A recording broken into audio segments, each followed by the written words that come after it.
All right, this is Rico DaBear for the Bear Effects podcast. This is Tales from the Afterlife Segment.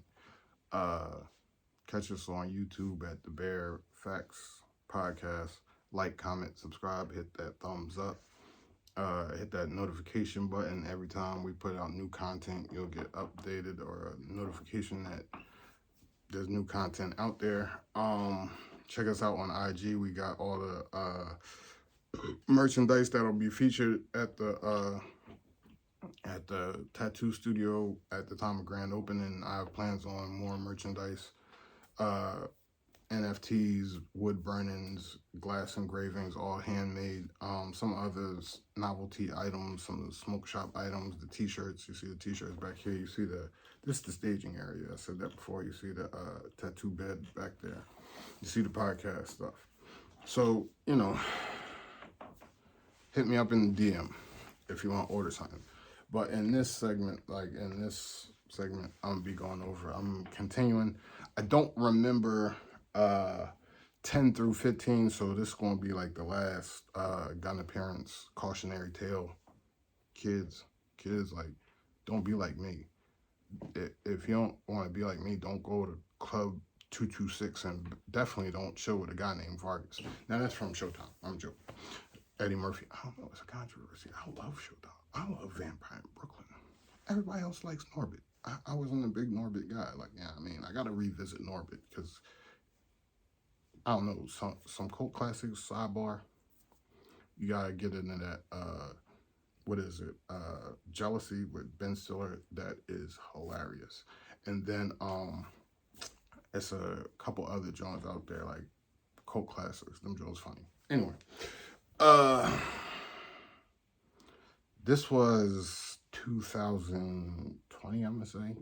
Now, in the weird situation I'm in, I'm pursuing community harassment and, stalking and stuff like that. But, so, at this point in time, I had did all my prerequisite work to be where I am, and I was basically I don't even deal with this stuff no more. I don't even like this stuff. I was burnt out. I was like, this is not what I signed up for.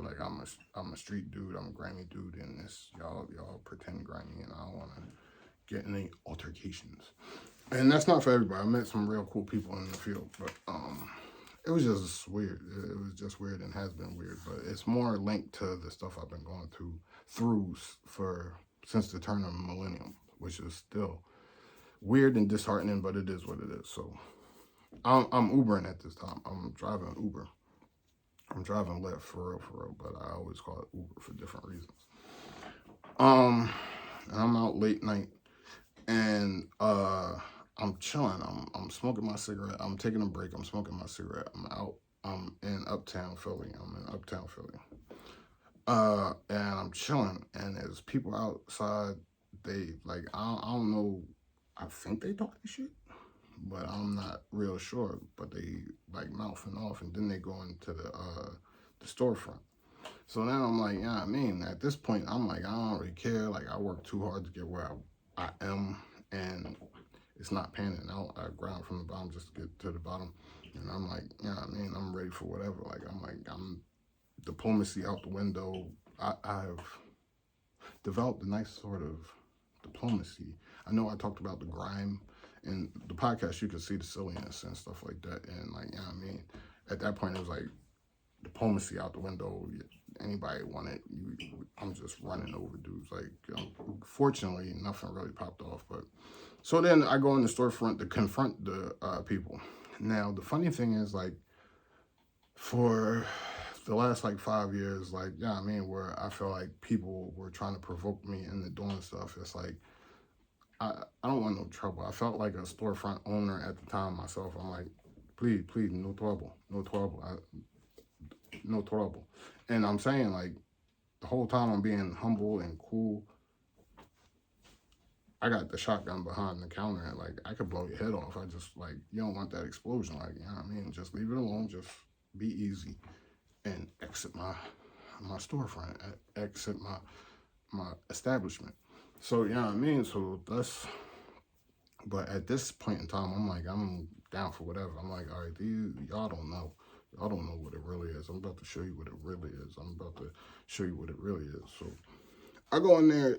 That was my mindset at the time, and it had really nothing to do with them. But I thought that they was like, trying to egg some stuff on. So I went in there and confronted them. And again, the appearance of a revolver.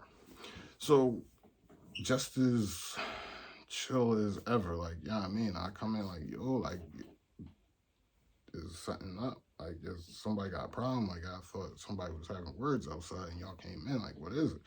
So the boy, and I respected this because, like, I'm saying, I just went through that. That whole metaphor. So the boy, he just as relaxed, he big, like, muscular, dark skinned boy with the beard and shit.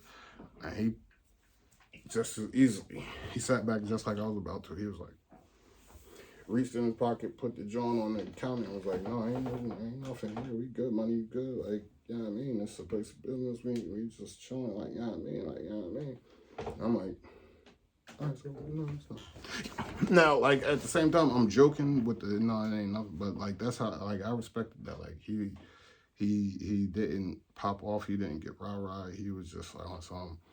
No, it ain't nothing, but if you want to come with your big ass, because I'm 6'5", like I said, built like a linebacker. If you want to come with your big ass, I got something to lay you out. Like, but it was like, I'm protecting myself.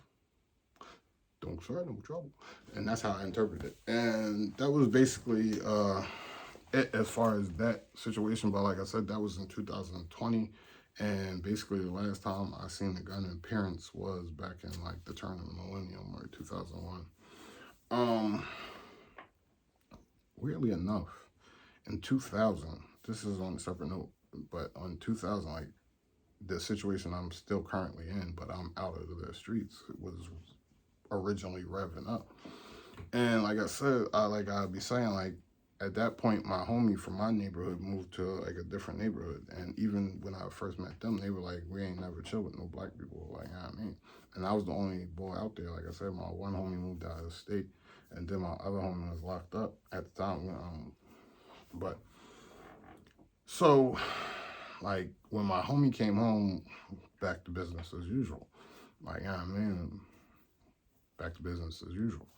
So, we riding with one of the boys from up that end, and I don't know, they was getting on my nerves. Like, they was getting on my nerves the whole time. Excuse me.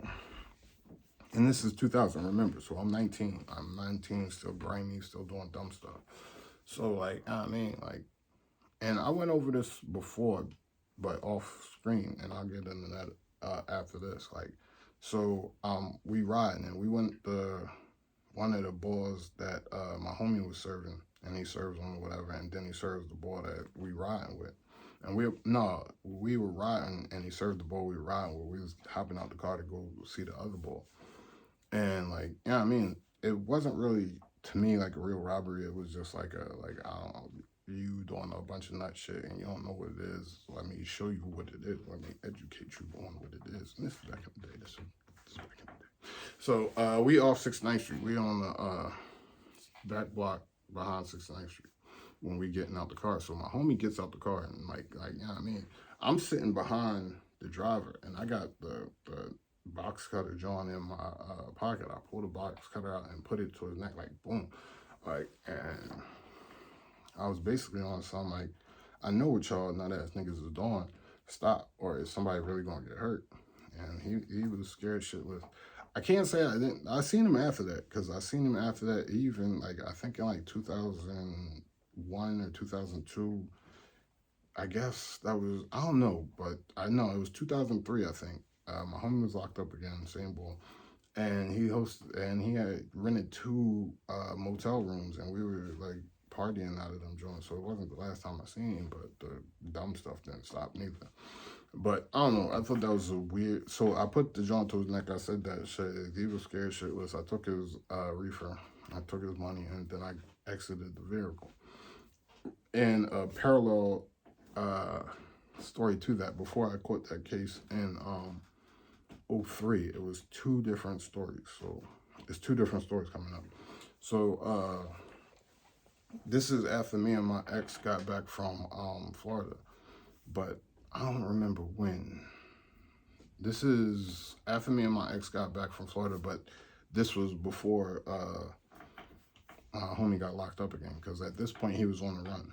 So he was on the run, and we was on my homie porch up that end, and we was all chilling, drinking, smoking, doing what we do. But before we got there, I was at my crib with my chick, and he called me. I was like, "Yo, the boy over here," and he like, "The boy got con, but I know you do what you do." Like, and like usually, like, I mean, especially at that time, I don't know how I would have reacted, but it to me still was somebody involved in the start of the situation that I'm trying to rectify at 42. This is at 22, I guess. So that's 20 years ago. So I'm like, oh, for real. Oh, for real. Oh, so he got, So we got, and at that time it was weird because, like, I mean, I went to like 6 different schools growing up. And I went to the Catholic high school, and it was like, that's the only spot I ever had, like, chocolate tie. The only spot I ever had real hydro, not just bright shit in a jar. I had like the real official blue hairs, like smell it through the jar, you know what I mean? And skunk. Like after that, people came out with the Airy, but like, you know what I mean? To me, the Airy was just a name, and it wasn't like, you know what I mean, official, you know what I mean? But at the same time, this is later on. That was when I was in high school. So that was like 96, because I got kicked out of that school a month and a half into it. But as far as that was the only time I smoked that stuff. Like, you know what I mean? With the white boys, like up there. And then like around this time, around 2003, when we came back from Florida, that's when like the combo, and this is before exotic and all the Afghani Kush and all that. This is when like combo was big, and again they all went to the Catholic high school out there. So like, yeah, I mean, he calls me like, "Yo, the boy got that." And I'm like, yeah, I mean, now again, we've had this conversation. He'd be like, "I don't remember," and I'd be telling him like, I wouldn't have known, I wouldn't have told him nothing, you know what I mean, or I wouldn't have did nothing because I wouldn't have known, like, you know what I mean. But like, you know what I mean, like, so I get there, I had the hammer on me, and I get there, and my chick's with me, and like I said, from this situation, I really don't like the boy, so we chilled together 100 times, but it was like, you know what I mean, ain't thick skulled, and it's like you ain't getting it through your head. But like, I'm an adult now, and I don't have no beef. Like, if you know what I mean, like, the situation is the situation. It's like, you know what I mean, like, I be telling people, you don't want it like that. That's not what you want. But anyway, so so we get up on the porch, like everybody laughing, joking, and then like basically I push him up against the wall, and I pull the joint on him. And I'm like, come out that shit. Just come out that shit. And he's like, what? Well, I don't know what you talking about. So I'm like, I'm hitting him with the, like, again, with the belly joint. I'm like, you know what I mean? Strip. Like, he like, I don't know what you talking about. He all crazy and shit. I'm like, all right, well, then I turn to my chick, like, go in and shit and search him. She sat there because, like I said, she was urban, but she ain't never see me like that or been around my homies too much when stuff like that was going on at the time. Like, so like I'm telling her to like go in and shit, like go down the pants and all that, and she was just froze. Cause I ain't really discussed this with her before we left the crib. But so before anything could really happen, like I don't know for sure, but I did peep one of my other homies' chicks like down to the side with her cell phone. Then like a couple minutes later, the cops came, everybody scattered, everybody ran. And I didn't even, like, I had my joint on me. My chick had the joint I bought for her on her. And I think I had 2 joints on me. I had the 380, and then I think I had a 22. And I think I bought, and I loved that 22. It was so small and compact. Like, I loved it. But that was, my girl see me cuddling with my, it's embarrassing. She said, boy, you need therapy. But like, that's a different story. Like my homie, he was rolling around on the floor hugging his millennial with twin Nina's Jones. Like, you know what I mean? But no meat song. But you know what I mean? I got my own lived experience. But anyway, so like I used to love that 22. I like my 380. I like my 380, and I was working on that 9. Like, yeah, at the time, I'm kids, don't be like me. Don't go to Club 226, and especially stay away from some dude named Vargas. Anyway, so the cops came, and like I said, I didn't even talk to the my chick at the time about nothing. Like, the cops came, everybody scattered. Everybody scared. Everybody, like, the boy, my homie, he went up and hid because, like I said, he was on the run. Everybody else jetted off the porch. It was like roaches when the light comes on. So, yeah, I mean, and like I'm saying, I ain't even talked to my chick about nothing, but like she went and I think she hid her, she had a 25. She had that joint in the kibbles and bits in the crib. And then I stuffed my joints in the pens, like, because the boy aunt was living there. And they had a bathroom on the first floor. So I just went in, stuffed my joints, came back out like, what's the problem, officer? How you doing? Now, like, yeah, I mean, that's just what it was. Like, and like I said, I'm not trying to excuse any of my behavior. I was guilty. Like, I tell people, like, anything beyond 2005, like 2004, and rewinded back, it's probably, I was guilty of that. But since 2005, like, 2003, for real, like, I've been the model citizen. There was another time, and this is why, like I said, I don't really, on that same porch, like, I don't really like the Xanax, because, like, I don't know. Don't even ask me, because I don't know where we got the Xanax. I don't know. We probably went up North Philly and got some Johns, but I don't even remember. I don't remember that night. I don't remember at all. All I do know is the next day, people telling me, like, yeah, I mean, there was another ball. Like, he was cool with the crew, like, while I was in Florida. I met him before I went to Florida. We hung out a couple times. He was cool. Like, he was straight cool. Like, I regretted what happened, but I was zanned up. And, like, for me, even at the time, it was like, Xans make me do bad things, and I already knew that. But I had never, like, did anything to nobody that I was cool with. You get what I'm saying? So, I still don't have any memories of what happened or anything like that. I just remember the next day, and after that, I can't remember if he stopped chilling, but I know I ain't seen him too much more after that. I think somebody told me he had passed away after that. Like, in the last, I would say, like 10 years ago, somebody told me that he passed away. So, like, I mean, it's not a callous, but I mean, it's not like I'm sure, like, I made it, and I think he knew, like, I mean, it was the Xans. I was acting out of character. But like I said, he wasn't like a everyday homie that was like my young boy homie, but he was older than my young boy, but younger than me. But like, I mean, my young boy put me D with him, and he was cool. And even at certain points, like, they was going out to Cheney out here and doing different things. I'm gonna leave it at that. But I guess we had dumped some Xans. It was a wild night, because like next day there was reports of all types of wild stuff, like me shooting guns, and like, I don't know, because I wasn't there. But these are the stories I was told. And then, like, somebody said that I put the hammer to the boy head and was telling him to come out his shit, but I don't remember none of that. I wasn't there. But you live, you learn. I'm not glorifying nothing. It's just like, like, yeah, I mean, like I say, like, as grimy as I was as a young boy, like, a lot of people never really heard me talk. Like, and when you watch the podcast, it's nothing like who I was, which is a good thing. Tales from the Afterlife. Leave that dude dead. I don't even like mentioning it. But I don't know. Like I said, when I was listening to Leaf Ward from Philly, West Philly. I live in the Philadelphia area.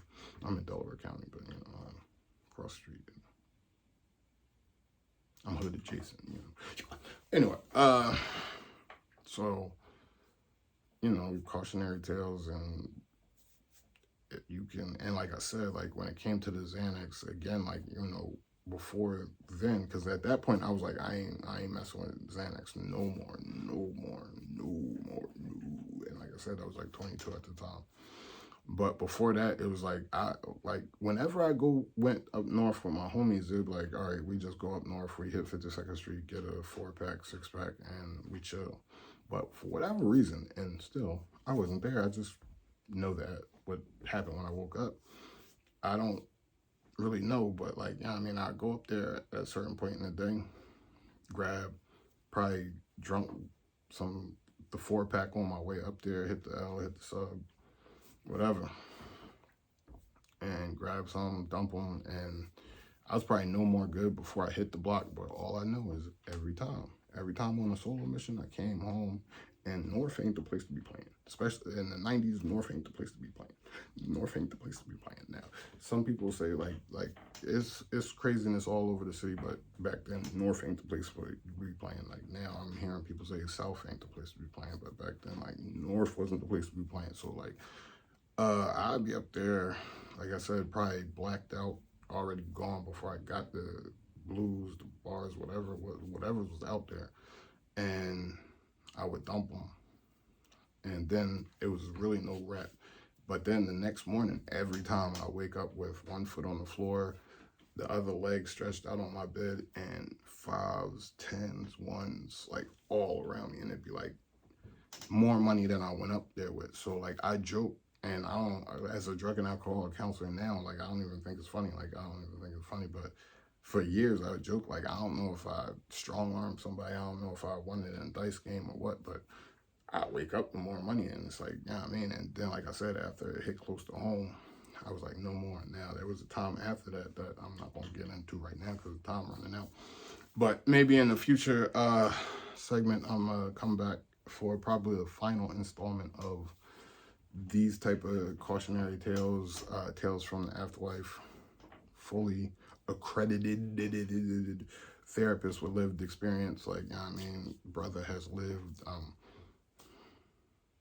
the uniform store, the dancer uniform store. I'm out.